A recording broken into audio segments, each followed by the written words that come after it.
മനസ്സറിഞ്ഞ് ഇസ്തിഗ്ഫാർ പെരുപ്പിച്ചാൽ നമ്മുടെ പാപങ്ങൾ പൊറുക്കും മാത്രമല്ല, ആവശ്യങ്ങൾ നിറവേറി കിട്ടുന്നതാ. കടങ്ങൾ വിടാൻ വലിയ ഔഷധമാ. മക്കള് നന്നാവാനുള്ള നല്ല ഫോർമുലയാ.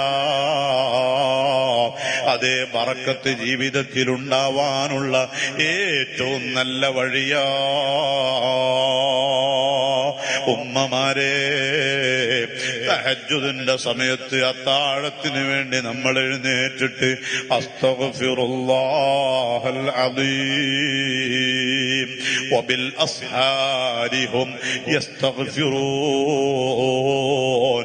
ഈമാനുള്ള മുഅ്മിനീങ്ങൾ അതേ അത്താഴ സമയത്ത് ഇസ്തിഗ്ഫാർ പെരുപ്പിക്കുകയാണ്. അല്ലാഹുവിന്റെ റസൂലും പറയാണ്, ഇസ്തഗ്ഫിറൂ ഫീഹി ലിഅർബഇ ഖിസാൽ.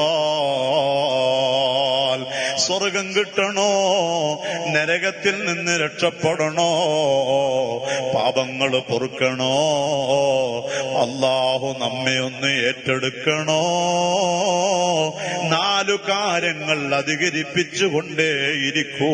മുഹമ്മദുർ റസൂലുള്ളാഹ് സ്വല്ലല്ലാഹു അലൈഹി വസല്ലം